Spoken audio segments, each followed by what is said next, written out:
So let me just remind you of this, that Paul, when he writes to the Philippians, he's writing to the first church that he had the privilege of establishing in Europe.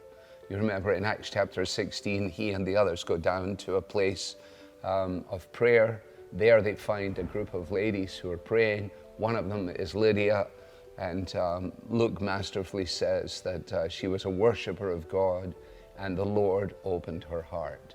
And as a result of the opening of her heart and all that flowed from that, then this church was established. Paul now finds himself in some form of imprisonment. It may be house arrest. And he is writing to essentially encourage this church that he had the privilege of founding to make sure that they stand fast, that they continue. It's essentially a note of strong encouragement. An encouragement which I certainly need, and I think we all need all the time as we seek to follow Christ. And he is urging them, you remember, not to try this on their own. When we come to a series of imperatives, as we often do in Paul's letters, we need to remind ourselves of what we always say, that the imperative is grounded in the indicative and what is true of us because of what God has done for us in Jesus.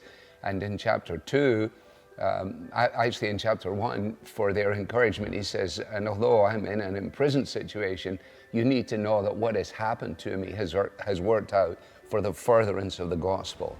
So don't let's miss the fact that God is at work even in these untoward situations or things that we wouldn't wish for ourselves. He then in chapter 2 says, now let me encourage you to work out your own salvation with fear and trembling. And here you go, for it is God who is at work in us, both to will and to do of his good pleasure.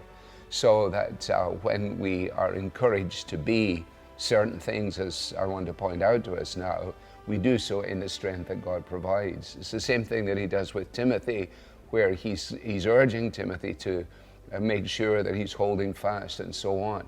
And he encourages him in the awareness of the fact that he is strengthened by the grace that is in Christ Jesus.